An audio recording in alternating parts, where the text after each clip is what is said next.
Assalamualaikum warahmatullahi taala wabarakatuh.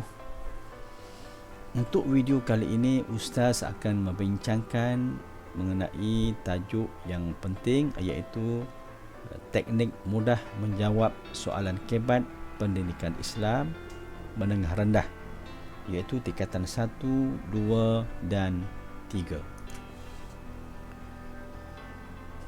Bagi soalan KEBAT, biasanya ia mempunyai kata tugas atau arahan yang tertentu. Contohnya, bagaimanakah, cadangkan, apakah, mengapakah, kemukakan. Huraikan pendapat anda, huraikan hujah anda. Bagi menjawab soalan KEBAT, di sini Ustaz nyatakan tips bagi menjawab soalan KEBAT agar para pelajar dapat markah penuh. Pertama, sila baca dan fahami tajuk soalan. Yang kedua, bagusnya atau cantiknya tulis 4 ayat. 1 ayat untuk isi, 1 ayat untuk huraian, 1 ayat untuk huraian lengkap, 1 ayat untuk kesimpulan. 3. Setiap perkara sebaiknya tidak kurang daripada 5 perkataan. Maknanya, isi tidak kurang daripada 5 perkataan, huraian tidak kurang daripada 5 perkataan, huraian lengkap tidak kurang daripada 5 perkataan, dan kesimpulan tidak kurang daripada 5 perkataan. Yang keempat, terus kepada isi jawapan. Terus tulis isi jawapan. Tak perlu menulis kepala jawapan. Yang kelima, kemukakan satu isi sahaja. Kemukakan satu isi sahaja. Anda hanya perlu kembangkan isi tersebut. Faham? Satu isi sahaja. Yang keenam, pastikan jawapan anda tidak ulang stimulus. Jangan diulang stimulus. Apa dia stimulus? Okey, saya tunjukkan, ini dia. Semangat kejiranan adalah asas perpaduan negara. Ini stimulus. Jangan ambil ayat ini jadikan sebagai jawapan anda.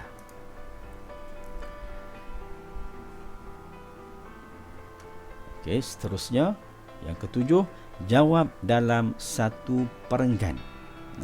Bukan dalam bentuk poin, bukan dalam bentuk esei yang panjang, hanya satu perenggan sahaja. Okey. Dalam soalan KEBAT ada beberapa elemen yang wajib para pelajar tulis bagi mendapat markah. Apa dia? Yang pertama, isi jawapan, iaitu jawapan kepada soalan yang dikemukakan. Yang kedua, huraian. Apa dia huraian? Sebab atau tujuan atau cara bagi isi di atas.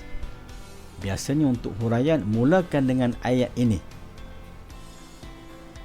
Ini kerana, ini supaya, ini dengan. Okey. Yang ketiga, huraian lengkap. Dalam huraian lengkap, kemukakan 3 perkara ini, iaitu kesan, faktor, contoh. Maknanya pelajar boleh pilih salah satu daripada 3 perkara ini. Sama ada nak tulis kesan atau faktor atau contoh. Kita ringkaskan dengan nama KFC. Okey, contoh kesan. Ayat bagi kesan.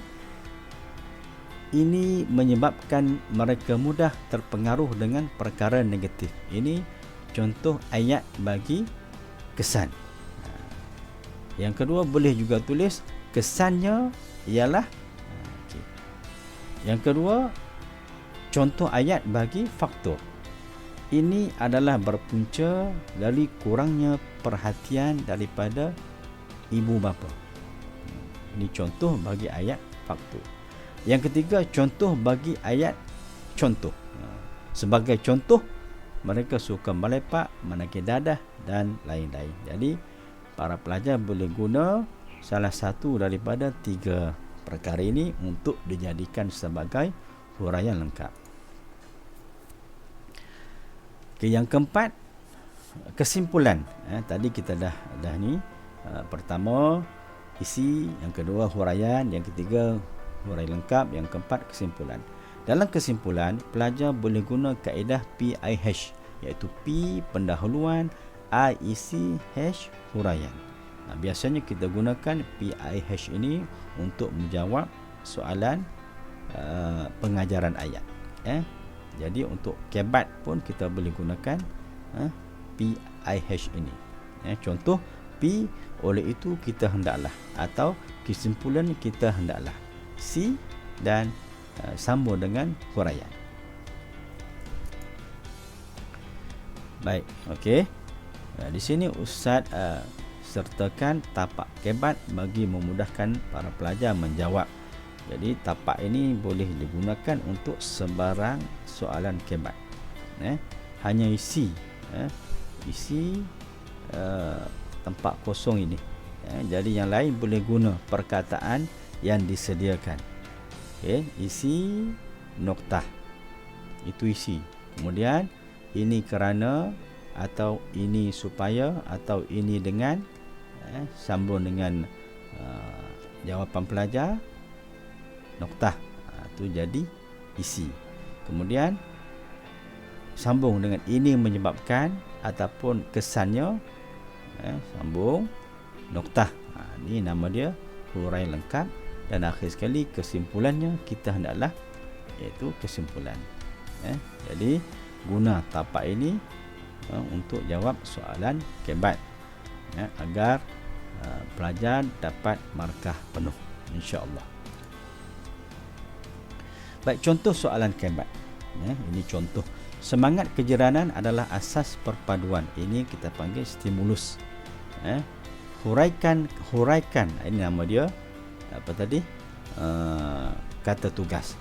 Huraikan keadaan masyarakat Islam sekiranya tidak beramal dengan pernyataan di atas. Jadi contoh jawapan bagi soalan ini ialah, okey, masyarakat Islam akan berpecah belah antara satu sama lain. Nampak tu isi, kan? Ini kerana ayat ini menunjukkan isi, kan? Ini kerana mereka mengamalkan sikap mementingkan diri sendiri, noktah. Bukan isi. Ini kerana menunjukkan huraian. Tadi yang atas ni isi, yang ini huraian. Okey, kemudian contohnya tidak mengambil berat dan tidak bertegur sapa sesama jiran, itu ialah huraian lengkap. Perkataan contohnya menunjukkan huraian lengkap.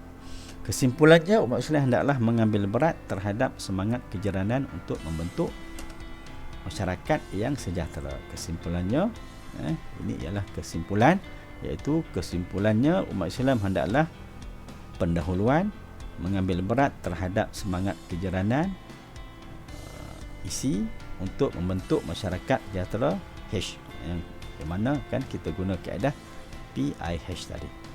Okey. Perhatian. Untuk huraian dan huraian lengkap, elakkan guna perkataan berikut, iaitu dan, seterusnya, selain itu, tambahan pula. Kerana apa? Kerana ia akan dikira sebagai pengulangan isi, huraian dan huraian lengkap. Baik, contohnya, sebagai seorang yang beriman, kemukakan hujah anda bahawa dengan mengingati mati anda melahirkan individu yang cemerlang. Baik, jawapan, orang yang mengingati mati akan sentiasa berusaha melakukan sesuatu. Jadi itu ialah isi kepada soalan di atas, dengan bersungguh-sungguh, huraian. Huraian. Jadi satu untuk isi, satu markah untuk isi, satu markah untuk huraian. Selain itu, tengok dia guna perkataan selain itu, mereka juga bersifat jujur. Jadi selain itu, tidak dikira sebagai huraian lengkap. Ia dikira sebagai pengulangan kepada huraian. Dan amanah pun sama, ayat dan menunjukkan pengulangan kepada huraian, serta sentiasa ingat mati, serta pun menunjukkan kepada pengulangan. Jadi pelajar ini hanya dapat 1 markah untuk isi dan 1 markah untuk huraian. Jadi tidak dapat markah untuk huraian lengkap kerana menggunakan perkataan selain itu dan serta. Okey. Baik, seterusnya bagi mengakhiri perbincangan kita pada hari ini, Ustaz sediakan soalan kebat untuk para pelajar semua. Berdasarkan video di bawah, berikan pendapat anda mengapa situasi ini masih berlaku di kalangan generasi muda hari ini. Okey, para pelajar boleh menonton video dan jawab soalan dan beri jawapan anda kepada ustaz dan ustazah untuk dinilai. Okey, insya-Allah. Sekadar itu daripada ustaz. Jumpa lagi di lain video. Dan sekiranya video ini bermanfaat, jangan lupa like, share dan subscribe. Okey. Jadi sekali itu daripada ustaz. Assalamualaikum warahmatullahi wabarakatuh.